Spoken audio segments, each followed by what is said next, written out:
A'udzubillahi minasyaitonirrajim. Bismillahirrahmanirrahim. Alhamdulillahirabbil alamin wassalatu wassalamu ala asrafil anbiya'i wal mursalin wa ala alihi washabbihi ajmain. Rabbishrah li sadri wa yassir li amri wahlul 'uqdatam min lisani yafqahu qawli. Assalamualaikum warahmatullahi wabarakatuh. Yang saya hormati pengerusi, tuan pengerusi majlis, juga pengerusi masjid, ahli jawatankuasa masjid dan tuan-tuan dan puan-puan yang dirahmati Allah Subhanahu wa taala. Saya dah mengajar selama lebih kurang 35 tahun. Biasanya kalau mengajar tu tak pernah duduk. Malam ni kena duduk. Jadi kekok sikitlah.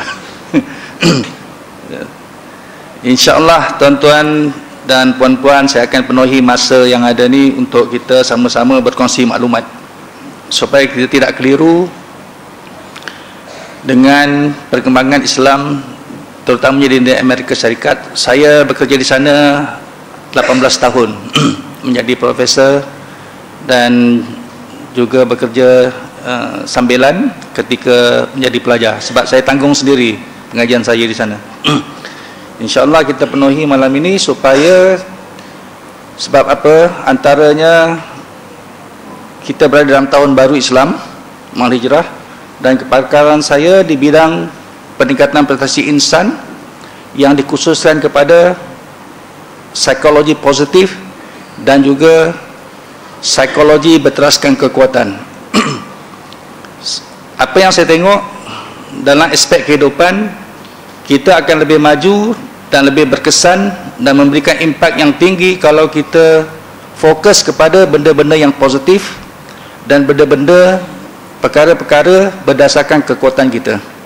Tapi malangnya, seperti saya bincang dengan Dr. Khairuddin, bahawa di Malaysia kita lebih banyak tumpukan pada benda-benda yang negatif dan benda-benda yang menjadi kelemahan orang lain. Kalau kita berbincang di mana saja di Malaysia, kedai kopi ke di mana, kita asyik cari kesalahan orang sahaja. Jarang kita cari kesalahan kita. Kalau mengenai orang lain, semua keburukan dia. Kalau mengenai kita, semua kebaikan kita. Jadi masyarul muslimin, jadi di sini tak kenalah dari segi kaedah akhlak Islamiah kita. Yang saya nak bawa di sini tuan-tuan, antaranya ialah di antara menggunakan authority dengan atau pengaruh dalam berdakwah berdasarkan pengalaman saya di sana. Dan saya nak perbetulkan sedikit daripada maklumat-maklumat yang disampaikan oleh ramai ustaz-ustaz di Malaysia apabila mereka mengaitkan isu-isu Kristian, sekularisme dan sebagainya dengan negara-negara barat. Saya dapati kebanyakannya silap. Mungkin mereka dengar orang lain sebut dan mereka pun sebut juga dalam ceramah mereka sampai masuk dalam YouTube dan sebagainya. Jadi saya duduk di sana selama 18 tahun. Saya rasa saya punya credibility untuk memperbetulkan benda yang silap tersebut. Saya pernah ditanya oleh profesor-profesor di mana saya mengajar, datang ke pejabat, "Yahya, apa pandangan kamu terhadap Kristian?" Itu soalan dia. Saya jawab, saya kata, "Minta maaf, saya ini orang Islam. Kalau kamu tanya saya, apa pandangan kamu tentang Islam, saya akan jawab. Tetapi kalau pandangan saya tentang Kristian, lebih baik kamu jawab. Dan saya akan beri perspektif dalam Al-Quran dan hadis bagaimana kami melihat orang Kristian. Sebab tak akan tepat saya mentafsir Kristian sebab saya sendiri orang Islam dan tidak pernah mengalami hidup sebagai seorang Kristian. Jadi saya kata lebih baik kamu jelaskan apa Kristianiti kepada saya dan kita bincang secara akademik." Begitulah. Dan antara isu yang selalu dibangkitkan oleh orang-orang barat, contohnya, adakah orang kafir ini garanti masuk neraka? Itu soalan yang selalu ditanya. Pelajar pun tanya, orang awam pun tanya. Dari perspektif Islam bagaimana? Adakah kami ini masuk neraka? Itu dia. Saya kata bagi pandangan orang Kristian, adakah orang Islam masuk neraka? Saya tanya balik dia. Dia bolak-balik. Saya kata, saya sebagai orang Islam pun tak tentu masuk syurga.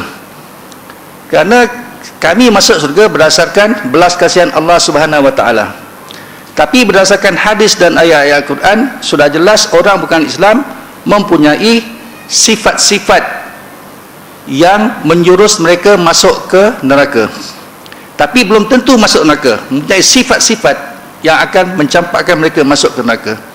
Mungkin satu hari kamu, entah macam mana saya kata, kepala kamu terantuk dengan dinding dan terus terfikir nak masuk Islam. Ketika itu kamu terus jadi orang Islam. Jadi saya tak boleh katakan kamu ini masuk neraka, tapi saya katakan ciri-ciri nak masuk neraka itu memang ada. Seperti mana orang masuk universiti. Kalau orang masuk universiti, saya kata ciri-ciri nak berjaya sudah ada, tapi belum tentu dia berjaya sampai dia ambil periksa, masuk kelas dan sebagainya. Saya kata begitulah analogi yang saya beri, dan mereka boleh terima. Bila mereka jumpa saya, kata, Professor, I have the characteristic to be in the hell, right?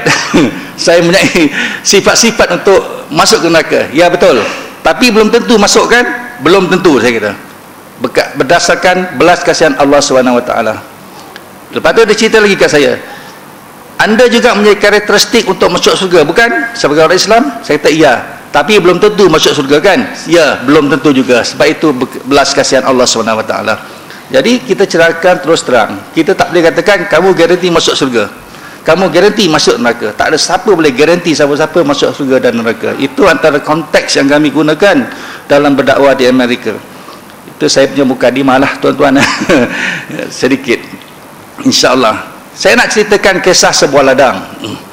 Saya ni memang suka makan durian, saya suka makan rambutan, dan saya suka makan buah mempelam. Balik Malaysia, nombor satu dalam kepala saya buah apa dia? Durian. Sebab di Amerika durian memang jumpa, tapi durian siam yang ada dibekukan. Bila dah tak beku, dia jadi lendir. Jadi makan jugalah, dah tak ada durian. Tapi di sini memang kemaruk makan durian. Jadi tuan-tuan, satu hari saya beli durian hebat, Musang King, di belakang rumah. Saya makan, biji dia saya campak di satu sudut. Sebab rumah saya tu ada luas sikit kawasan dia. Kemudian besok teringin nak makan buah rambutan paling lekang sekali. Saya beli buah rambutan dan saya campak sebelah kanan rumah tu. Dan lusa teringin nak makan mempelam harum manis daripada Perlis, antara yang terhebat di dunia. Dan saya pun ambil harum manis, bijinya saya campak ke satu sudut lagi. Jadi sudut sana saya campak durian, di sini rambutan, di sini harum manis. Lepas 3 bulan, kerana musim tengkujuh macam sekarang ni, benih dia tumbuh. Tiga-tiga tempat tu benih tumbuh. Setelah tumbuh, saya pun